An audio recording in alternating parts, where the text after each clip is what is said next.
Okay, so we just brought a series to a close saying that billionaires are looting the government and don't appear to have any vested interest in fostering a worldview, and that they have no interest in leaving a workable system behind after they take profits.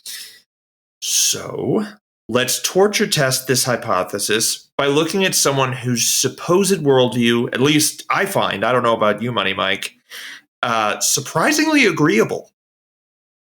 Yeah. In a lot of ways, it's complicated, right? But that's the whole point of this whole podcast, right? Yeah, nothing's as simple as you want it to be ever, ever, ever. But with that being said, let's dissect the life and worldview of a Mr. George Soros. Yeah, dude, before starting this episode, I really didn't know much about George Soros. Almost nothing for me. I knew he was rich.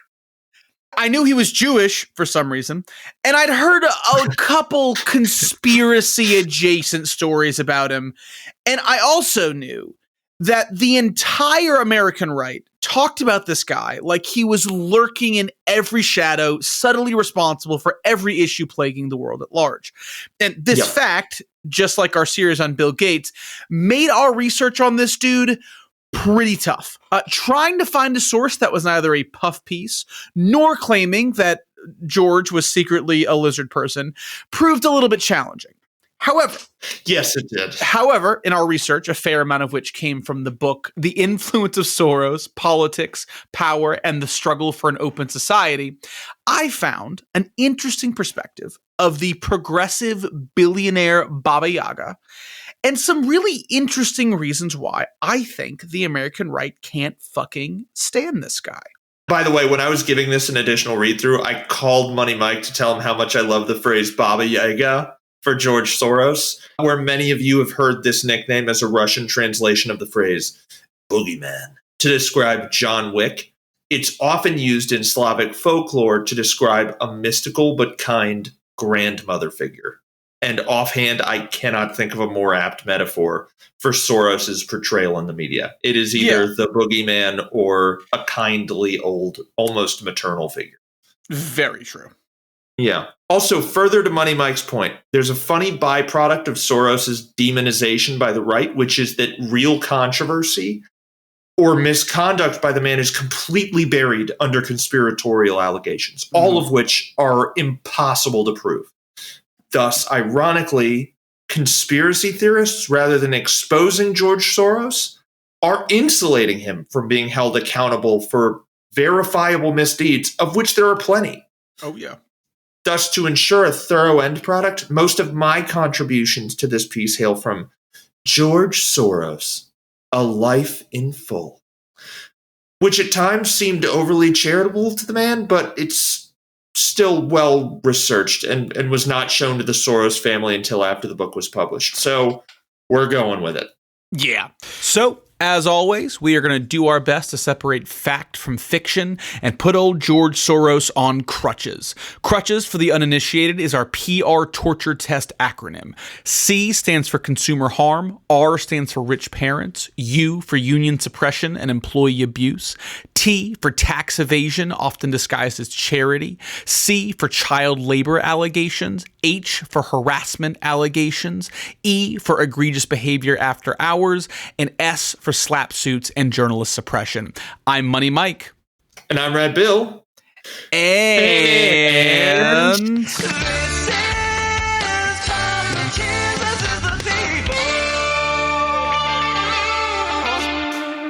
so, like with many of our profiteers, before we can even start talking about him, we have to talk about his daddy and the world that he was born into. So George's father, Theodore Schwartz, was born in Hungary in 1893 to an Orthodox Jewish family. In his youth, Theodore seemed to have a case of the big dreamies. He really wanted to be someone important, have an impact on the world. However, shortly after starting his law career in 1914, our boy Theodore got shipped off to the war to end all wars. And upon his return home in 1918, others observed that he kind of lacked the vigor that had so defined him before. Nonetheless, Theodore founded a successful literary magazine, and in 1924 married his wife, Erzbet Suk. Ooh, that's a tough one. Lots of accent marks. Yep, and thank God she didn't go to a school in the U.S. with a name like that. Well, we're assuming that I'm pronouncing it correctly, which is a wild assumption. But don't worry, we won't be saying that name a lot today. So 2 years later, Elizabeth and Theodore would welcome their first child, Paul Schwartz, and then in 1930, their youngest son, Georgi Schwartz, would be born in Budapest.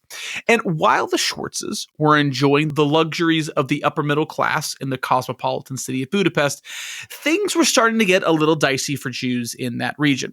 Now, similarly to the treatment of Jews in the Weimar Republic of Germany after World War I, many nationalists in Hungary also blamed Jews for some of the more negative outcomes that followed the war. Everyone just blamed Jews for everything. The whole Axis power was really not a fan of the Jews. However, the rise of anti-Semitism in Hungary wasn't quite as acute because historically, Jews had assimilated to Hungarian society much more smoothly than in other European nations, and most of the Jewish people in Hungary considered themselves Hungarians first and Jews second. And this fact is relevant for the family of Theodore Schwartz because while they were Jewish, their allegiance or self-identity in their heritage was much weaker than it might have been had they grown up in another part of the world. Further, being cosmopolitan, upper middle class, quote unquote intellectuals, the Schwartz home was not a religious one, which created an additional layer of distance between them and their heritage. And consequently, in 1936, Theodore decided that the last name Schwartz, which identified them as Jewish, was doing far more harm than good in the climate of rising nationalist and anti-Semitic sentiments, so he changed their name to Soros, which meant next in Hungarian. Theodore became Tivadar, Paul became Paul, Georgi became George, and Elizabeth became Elizabeth. And thus, George Soros was born again. Hey gang, Future Money Mike here with a quick correction. The family's first names were not changed at this point. They would be changed later when they eventually immigrated to the United States. However, for keeping names straight in our story, we went ahead and switched over to the more known American names here. But again, this wouldn't actually happen historically until they came over to the US many, many years later. Anyway, back to our story. And while Tivadar's efforts to de-Jew the family in 1936 were a step in the right direction for the family's safety, it wasn't going to be enough. The descent into state-codified anti-Semitism had already begun in Hungary, and in 1939, much like in Germany, laws would begin being passed to restrict Jews' participation in society. Paul would be transferred to a Jews-only school, as an example. Yes, but like I said earlier, the bulk of Hungarian Jews truly thought of themselves as Hungarians and felt so enmeshed in all parts of Hungarian society that they figured that they'd be protected by their government, and thus, to a degree, tolerated this discrimination. This wouldn't be the case. Yeah. In the last year, in fact, of the war, 1944, Hungary was notified that their allied status with the Nazis was null and void. This came on as a radio announcement while the Soros family played bridge with friends and neighbors on a Sunday afternoon, and then the gentle music just picked right back up. You mentioned something earlier, which is, a lot of the Jews in the area, they considered themselves more Hungarian than Jewish, so there was sort of a, we'll stick it out, if things get bad, they'll get back to where they were, and that's pretty common when folks just don't know what to do, right? Yeah, well, that and I think the level of conviction that you have to uproot your entire life or do something that would uproot your entire life is big. The easier thing to do is always nothing, right? So I think that it would be easy to be like, to your point, it'll be all right. It's always worked out before. It'll work out this time. We'll get through it. Yeah. And to that note, the announcement on the radio effectively saying, hey, we're getting taken over by the Nazis came and went. The easy listening returned.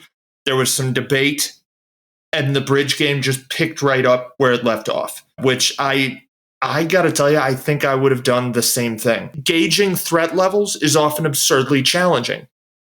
And unable to avert his focus, Soros' dad turned on the radio and flipped over to the BBC after the guests left. And sure enough, their own backyard, so to speak, was front page news in a half dozen different languages. It was all anyone was talking about was what was happening with the Nazis in Hungary. The next development, it's announced that the more liberal politicians and journalists in Hungary are being arrested, and Nazi occupation was set to begin with the deportation of Polish refugees. FDR, the then president of a country that had turned away Jewish refugees and refused to intervene in this theater, came on the radio to urge Hungarians to aid their Jewish peers in the face of a collective death threat. And though this message was effectively like, look out, Tivadar took this message and felt it was poignant and human. The first touch of humanity I'd heard all day, he'd say. He's a Democrat's wet dream, by the way. The way this man talks is just, it's so magical. It's so flamboyant without being gay. And I don't really know what that means, but it feels right. It does feel right. Yeah, if only FDR had this message on a little popsicle stick with a little black sign that he could hold up. It would have changed everything, wouldn't it? It would have changed everything. Now, this announcement that they just heard, it was jarring to everybody. But Tivadar heard something in it that those around him couldn't. And to understand what he saw and what he was anticipating, I think we better go in for a closer look at the man himself. You see, the Tivadar, who was an ambitious young attorney, was not one that George would ever know. Before his birth, that version of his father enlisted in the Austro-Hungarian War. It wasn't a draft, just for the adventure of it. And as far as we can tell, and as far as any of the writings would indicate, ambitious Tivadar fucking died out there.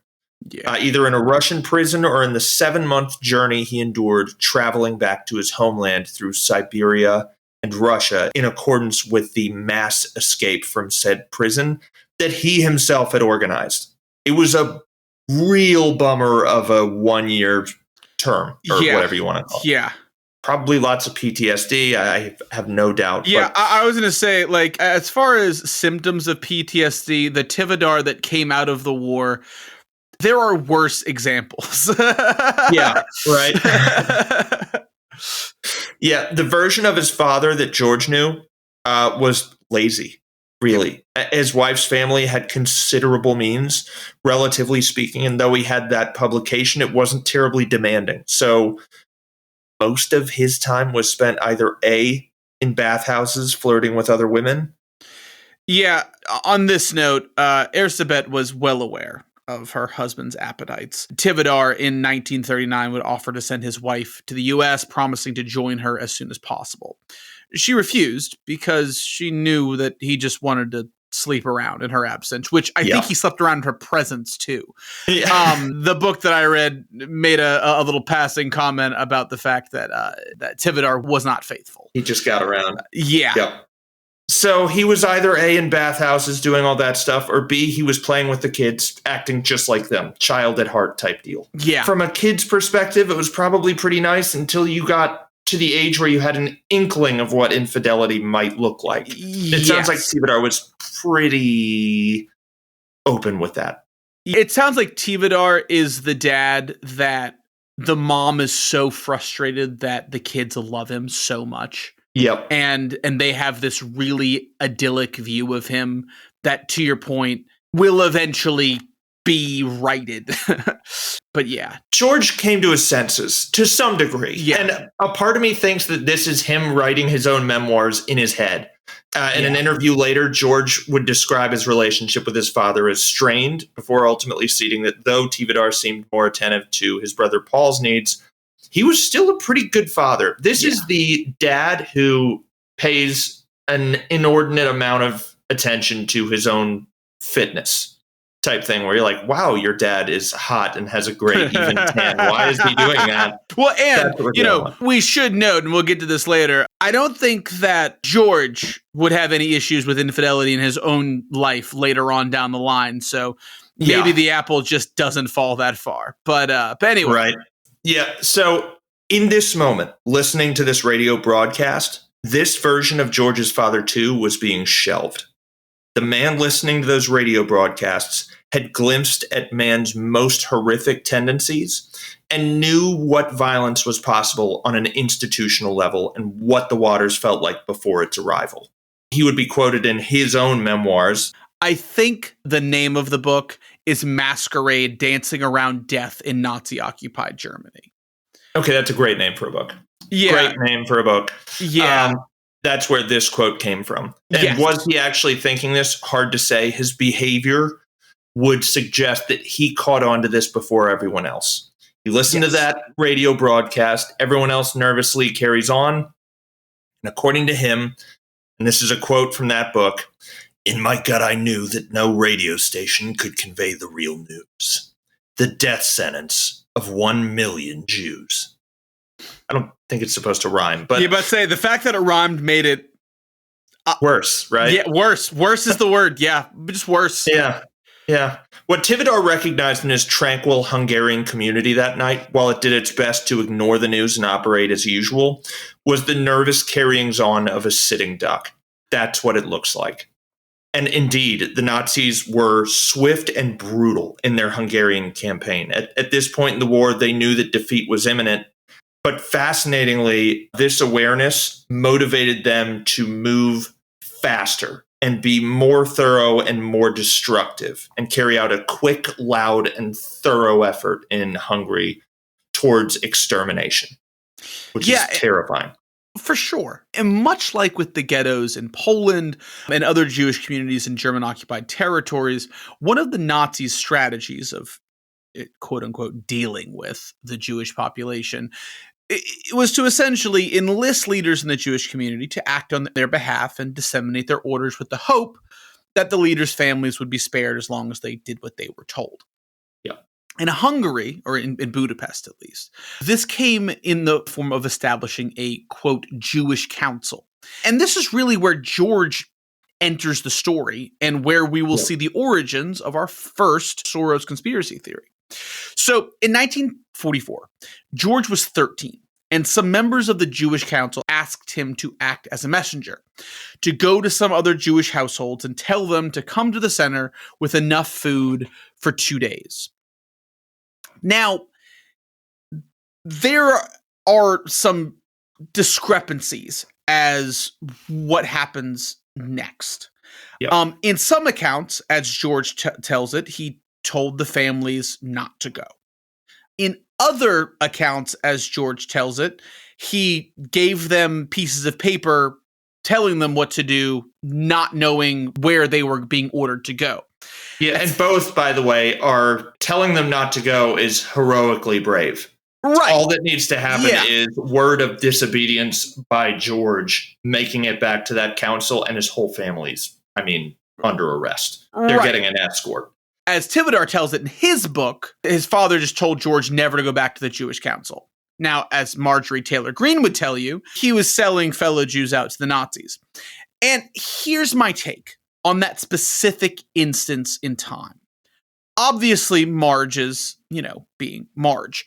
There's subtext there, right? Oh, God. I feel like it's not just about George. Oh, separating what's about George and what's about the other globalists is always tough. But, if this happened, and whether George told the families not to go, whether his father told him never to go back to the Jewish council, or if neither of them are as big of heroes as they'd like to be in their own respective works, I do not think that a 14-year-old boy could be expected to understand the ramifications of what he was being asked to do by a ranking member of his environment. Yeah. Or really even understanding what was going on around him. He was unmistakably a victim in one of the most terrible moments in human history, regardless of what his role really was in this moment in time.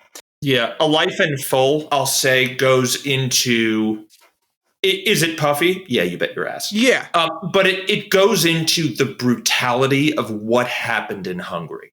And I don't think any lucid person could realistically hold a 14-year-old boy to account for revolting against this movement. The kid's 14. Yeah, exactly. Exactly. But fortunately for George, due to his family's wealth and connections, he would be spared from the true horrors of the Holocaust. And that is because his family could afford it. Tivadar was able to obtain forged papers, allowing the family to pose as Christians, sending George to live with a Christian Hungarian minister posing as his godson, and sending Paul and George's moms, Erzsébet, to hide separately as well. And during this time, we again see glimpses of the truth that turn into these wild conspiracy theories. There was an occasion where this minister that George was staying with took him to inventory a Jewish family's confiscated estate due to fears of leaving him by himself at the home that he was hiding out in. And the way the conspiracy theorists spin it, George was stealing from his fellow Jews, which just isn't true. And it's not. He's just not culpable in any way for what was going on around him. So I'm going to say something here. When I was 14, I stole a lot of shit. I stole stuff. I'm going to go the extra step to say, in that situation, surrounded by that uncertainty, if he stole something, it's okay. Yeah. I mean, is it a misstep, a moral faux pas? Sure. No one had any fucking idea what was going on here. Tivadar was pretty sure people were being interned in prison camps. That's the full extent of anyone's knowledge. He's walking through a fabulous estate and, perusing the grounds at the age of 14. And mind you, this conspiracy is the easiest one to debunk, and it's a blowout. This occupation happened in 1944 and ended when the Nazis fell the very next year. George was born in 1930, which means that by his account, as he fed and rode the horses once owned by that wealthy Jewish family, he was 14. What were you doing at 14 in a horse stable by yourself? I'm not going to say it. I don't know. I'd be learning about myself for sure. I would be. Yeah. If some, it might not even have anything to do with the horses. If there were horses for the taking and I knew how to ride a horse, which I don't, I might ride a horse or two. Just, I'm 14. I don't know what the fuck's going on. Yeah, 14's a weird time. Maybe I'm experimenting with what it feels like to be watched. Who knows? Oh, no. Jury's out. We can edit that out if we want to. Hay is comfortable. But anyway, so, I will say that George, at times, doesn't do himself any favors from a PR perspective because, honestly, he seems to be pretty honest. Yeah. He reflects on that time saying it was, quote, "It was the greatest time of my life," which at first glance, yikes. Yeah. But he contextualizes it, essentially saying he was happy because it was just thrilling and he wasn't yet mature enough to understand how high the stakes really were. And he was just a young kid spending the summer at a family friend's house, jacking off in a barn. Yeah, that's it. That's kind of the whole thing here is at 14, you just can't realize the scale here. That was my point with the stealing comment. He's not stealing on an institutional level at 14. If he did, he's just grabbing something. They gave it up. So I'll, which to be clear, there is no evidence that he did. He was just no at evidence the of that. house. Yeah. Yeah, that's exactly right. And I'm piping up a lot here, but I'm going to add some additional context as well that I feel is important. The quote, the best insert time period here of my life were months, years of my life were spent in the throes of this catastrophe or that crisis is a widely held sentiment among survivors. It's extremely common. The book Paradise Built in Hell, which I can't recommend enough, which we've referenced in episodes past, documents 6 localized apocalypses, the San Francisco earthquake, the Halifax explosion, and 9/11 among them, and goes to great lengths to detail among the destruction, the loss, the grief, the way communities of perfect strangers naturally and joyously congregated to support, restore, and nourish each other. I would guess that this feeling of communal support is the source of George's joy, but the expression was no doubt puppy chow to his enemies. Oh, yeah. So George is in hiding, and Tivadar is still in Budapest, using forged papers to pass as a Gentile, and participating in the underground document black market that had been created by German occupation. A little bit of context here. Budapest fared a whole lot differently than the rest of German-occupied territories during the Holocaust. Survival rates were much higher. I don't want to go too deep into why that was, but a lot of it had to do with the fact that more people in Budapest had money to save themselves, essentially. Yeah, and no battle had taken place there, crucially. Up to this point, there had been no violent confrontation on Hungarian soil. They were largely untouched. Right, but there were air raids. And those air raids caused fatalities. And it made becoming somebody else a lot easier. And that is how Tivadar procured false documents for himself and for other families. And in his memoir, he says the following, and it's a bit of a long quote, but I think it's worth it. Sometimes you just got to tell it straight. Yeah. Exactly. I had 3 different price categories for documents. First, I gave the documents completely free to people who were very close to me or in desperate straits.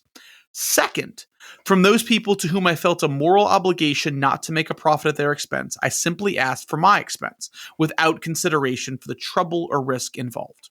Third, from my wealthy clients, I asked for whatever the market would bear. In fact, I had no particular limits for this category, as they say. There was no ceiling on the prices. Sometimes I received as much as 20 times the actual cost. Jesus. And the essay that I got that quote from goes on to say that Tivadar's clients paid him using whatever currency they could: cash, jewelry, even food. And he justified the enterprise as follows. Quote, since I am basically a moral person, I had to overcome my internal disinclination to make money by selling false documents. I knew that you can't live by abstract principles, and sometimes opportunism is a requirement of success. So that's a bummer to read. That's a bummer to read. It's funny how that ambitious version of Tivadar that I was so sure died on the battlefield came right back when Tivadar was submerged in dire straits again. Kind of snuck back out, didn't he? Yeah. There he is. He's in the war zone. That's where he left him. Yeah, making money hand over fist. So 2 kind of things to note here. First, I should mention that Tivadar was not the only gig in town. He wasn't the only person doing this. And also, this isn't George. This is his dad. But this clash of moral ideals and selfish opportunism are going to dominate the entire legacy of George Soros. Yeah, it was around this time, too, that Tivadar entrusted George to help him sell a gold necklace for a friend who was also in hiding. There were these young Frenchmen, and evidently they were escapees from some prison camp who used to frequent Tivadar's preferred cafe each morning. And Tivadar asked George to approach the young men for help in selling the necklace. While conferring with the Frenchmen, George would make the decision to trust them to take the necklace, sell it on his behalf, and return the Soros cut of the proceeds back to George. And his instinct was proven right. They honored the agreement, and when they returned, they honored the split that was previously discussed. Which, I mean, what leverage did George have? I mean, really? Yeah, he was really risking it for the biscuit.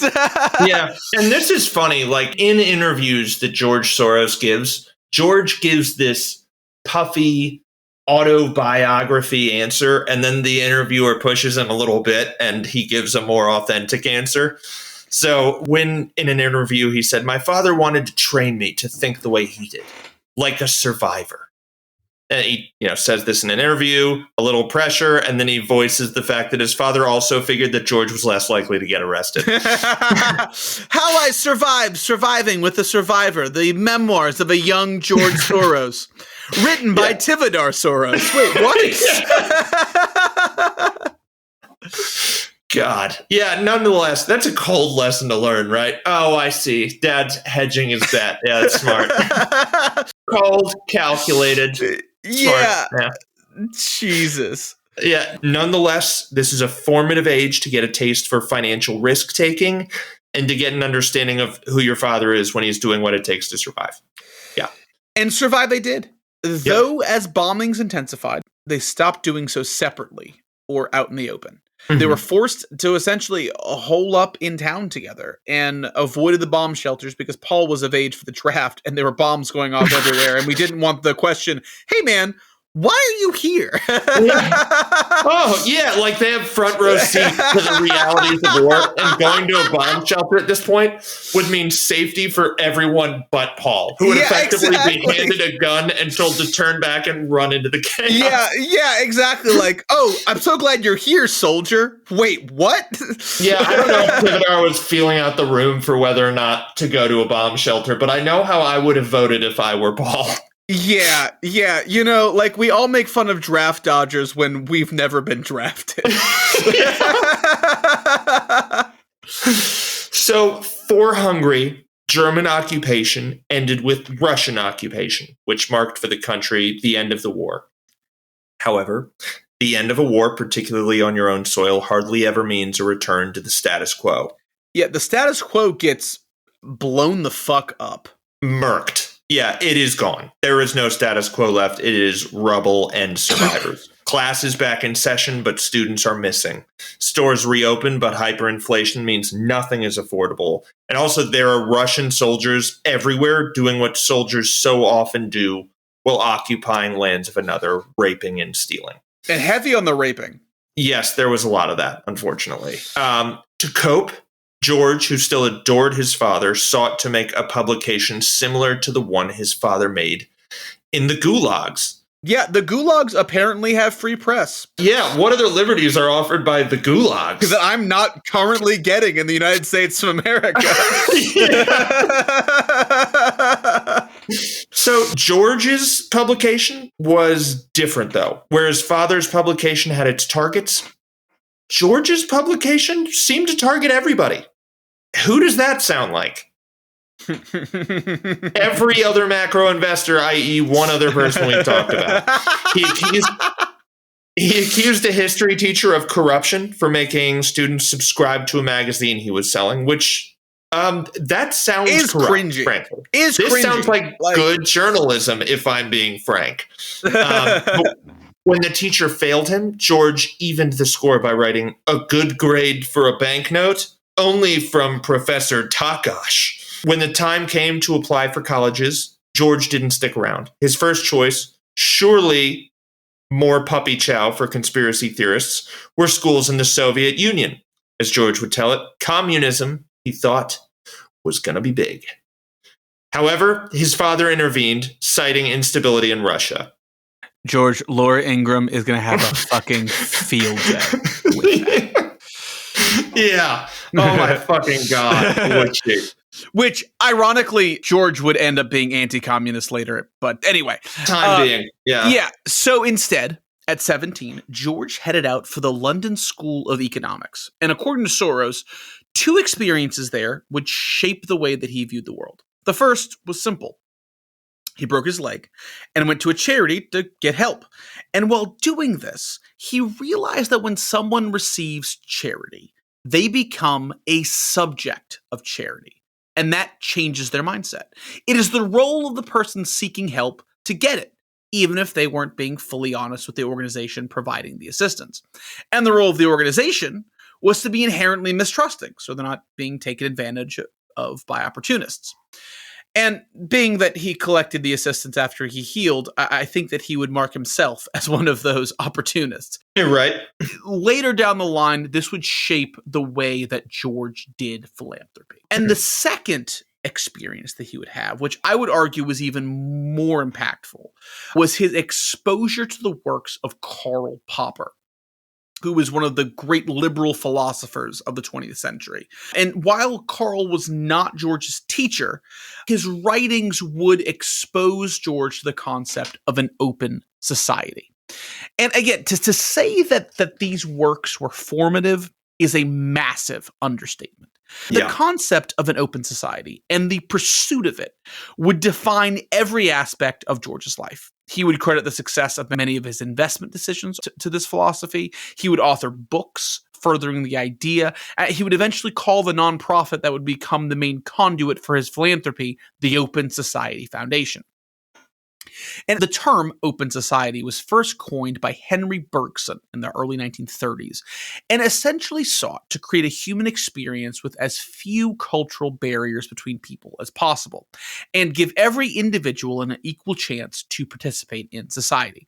Bergson contrasted the idea of an open society with that of a closed society, which is driven by tribalism, rigid traditions, and religiously derived morality.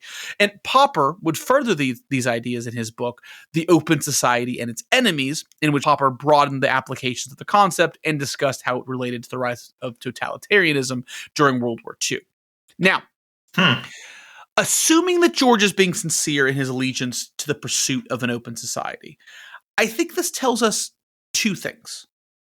First, I think we can get a pretty broad outline on Soros's value system, as well as his take on morality. These ideas of equality, less boundaries between people, kind of a rejection of tradition and tribalism, moral relativity, all of that stuff.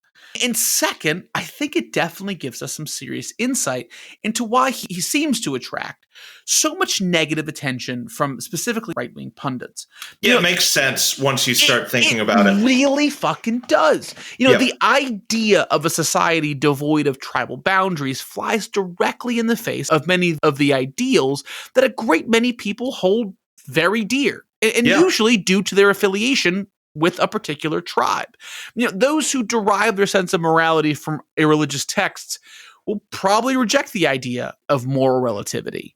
Those who feel a sense of identity in their nationality will probably reject the idea of a more global society. Those who believe that existing power structures are just and certain people are just inherently better than others will probably balk at the idea of everyone having an equal voice. And crucially, a ton of those people don't just derive their sense of morality from these tribal qualities. They get their income from these There's qualities. A lot of that too. And speaking of people who make their money talking about the globalists, I thought that when Alex Jones was talking about globalists, that was just a dog whistle for Jewish person. And I think in many cases it still is. It kind of is. Yeah, the people who are against that sort of globalist will be drawn to that, and that's intentional on Alex Jones's part. He knows what he's doing.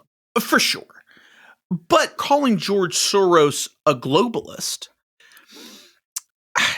in a literal sense of viewing humanity as a single unit on a single planet as opposed to a cluster of little tribes separated by imaginary lines on a map, I don't think that's overly inaccurate. Soros would go on to decry things like globalization, which are similar but a little different, and we'll get to that later.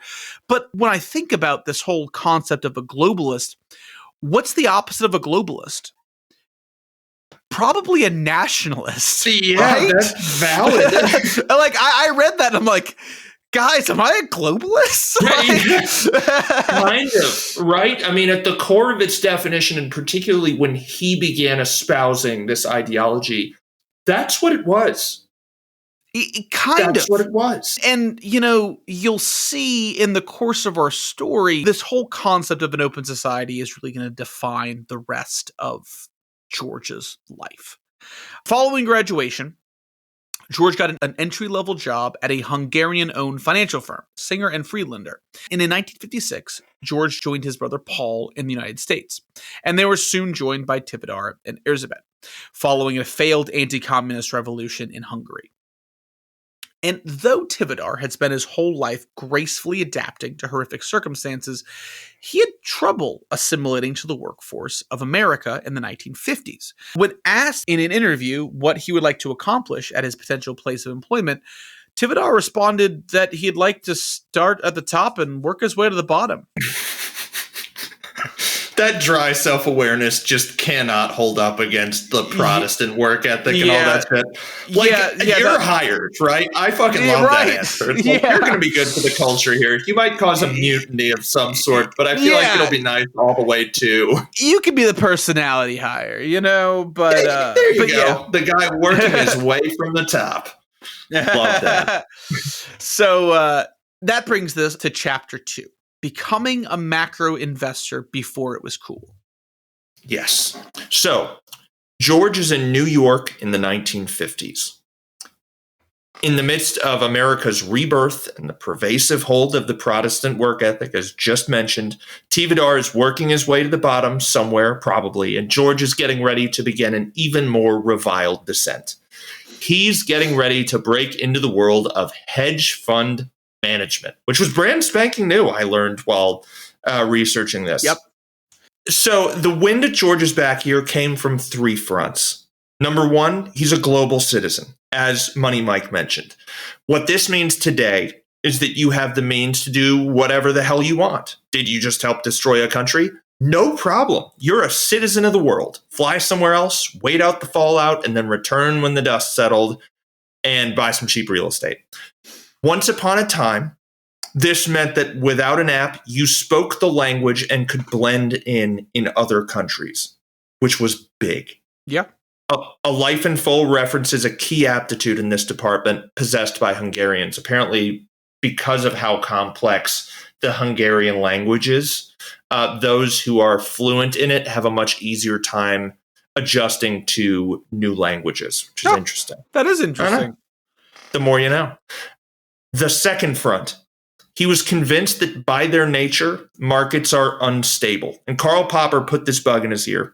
Central to Soros's worldview, as Money Mike has just said, was the belief that people can't fully grasp the truth, instead relying on what's visible from their vantage point. This is at once painfully obvious, right? Like, you can only see from your vantage point. Like, you don't get an objective view of everything around you. Yeah. And also a little highbrow for our podcast, but here we go. The prevailing market hypothesis at Soros's time getting started here was the efficient market hypothesis. This posits that markets are like the surface of fluids in a glass. There's a fizzy equilibrium, little ups, little downs, but largely when everyone makes their living at once, everything just sort of works. Homeostasis. And political upheaval is like shaking the glass, and innovation works like adding an ice cube. With political upheaval, the glass shakes, but ultimately things stabilize. You go back to the fizz. With innovation, an ice cube splashes into the glass, the surface rises, and there's a bunch of extra fizzing, etc. But ultimately, things settle to a new elevated equilibrium. Hey, gang. Future Money Mike here again. So what Rad Bill is essentially saying here is that under the efficient market hypothesis, markets are 100% efficient. And today's price is the best predictor of tomorrow's price. And the only things that really materially move the price of the markets as a whole are disruptive events like political upheaval or new massive innovation being introduced. Basically, there's no use trying to time or beat the market. The significance of Soros rejecting this hypothesis is he is saying that yes, I can time the market and I can make money from it, which he would eventually do. Those who believed in the efficient market hypothesis were saying there's no point in even playing the game. But because George didn't think that any informed investor was truly 100% informed, then the market couldn't be truly efficient, and therefore he could profit from exploiting those inefficiencies in the market, which he would, big time.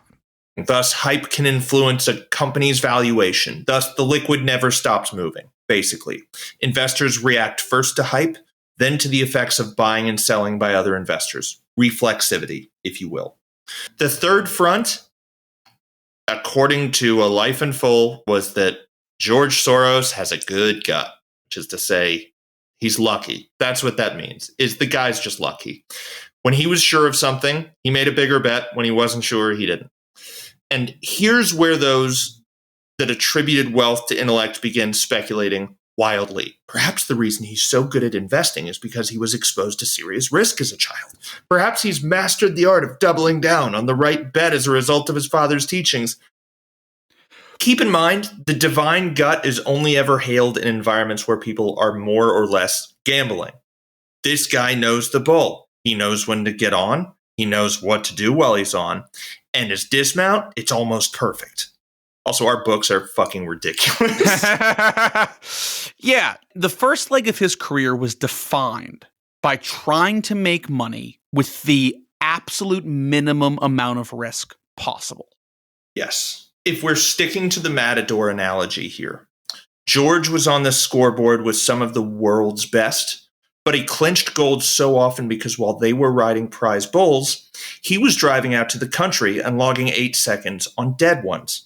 When judges pointed out this absurdity, and we'll get into this a great deal in the next episode, George would effectively say, well, it has to count because there aren't any rules that say I can't do that. And the judges would say, we assumed you wouldn't because that's gross. And then George would respond with, well, someone should really overhaul those rules.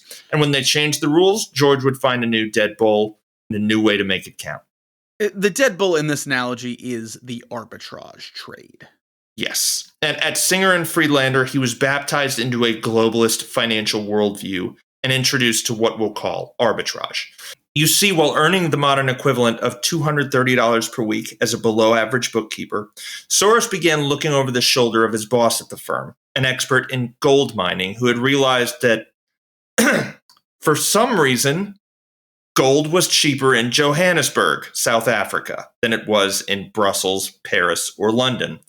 So what does one do? Well, he buys the gold in Joburg and sells it in Brussels, Paris, and London. Arbitrage. The firm did this with oil and industrial stocks as well, which generated a handsome profit for the company. Again, what's so funny is we talk about his appetite for risk and then immediately into these very calculated, very low-risk trades. Before disagreeing with management and leaving the firm, George would see his pay almost double as a result of his suggestion that the firm buy newly issued Ford stock in Europe and sell it in the US where demand was considerably higher. Buy low, sell high. After parting ways with Singer for reasons that don't appear to be made clear anywhere, George secured work across the pond at F.M. Meyer, a US-based firm where he began spreading his arbitrage gospel. Now, early on, the arbitrage opportunities Soros unearthed often amounted to buying from the stock store in London rather than the one here. Often they were cheaper over there, and I guess he was one of a surprisingly small pool of American investors with the connections to do this. I feel like American investors know people in London and correspond with them all the time. But anyway, he'd coordinate with contacts in London to sell their overseas stock to U.S. investors at a lower price and pocket a portion of the profits. Okay, wait, so what the hell's going on here?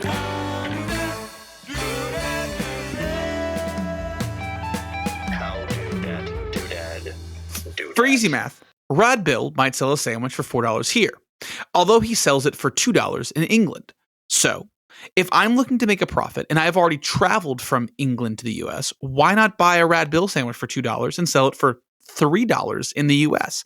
I've gotten a 50% return on my investment, and the American buyer has gotten a 25% discount on theirs. Win-win. This is how easy it is to make money when markets are very inefficient. Yep. Today, markets are running 24/7, 365 electronically. If I buy shares, I might not even know what exchange is coming from. I'm going to get the market price worldwide. Back in the 50s, information moved a whole lot slower. So it was way easier to get information, whether it was, insider information or not, and act on it before other people had a chance to. Which, again, Soros is doing it and making a killing at it, but it's just not that complicated. It just requires, to Rad Bill's point, I guess you got to know the right people. You got to know the right people. That's it. Maybe that's the case for every single industry, person we've ever covered. Yeah, seems to be. In some cases, though, these investments were more inventive. North Span Uranium was a Canadian company, and their stock could only be bought and sold in Canada. But alas, bonds of the companies could be sold in the U.S.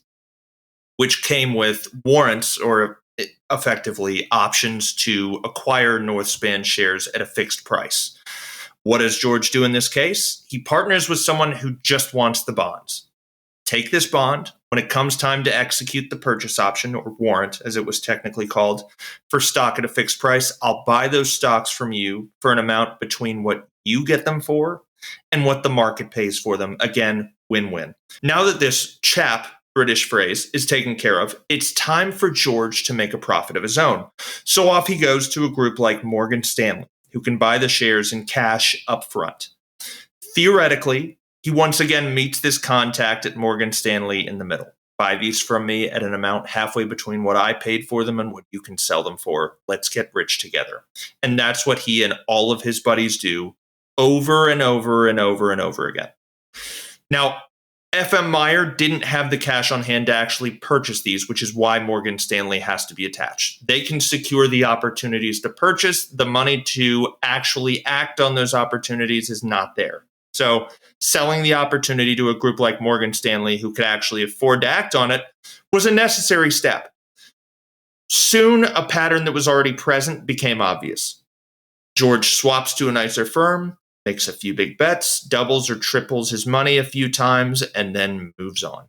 In 1959, George left FM Meyer for Wertheim & Co., where he discovered Germany in the 1960s. It was an arbitrage gold mine. He doubled his money and then tripled his money and then discovered another arbitrage gold mine, Sweden in the 60s. And George was an outsider here, so he had to amass Swedish currency, krona, to enter this market. He did, and as such was able to access a demographic of investors who treated stocks like bonds, basically.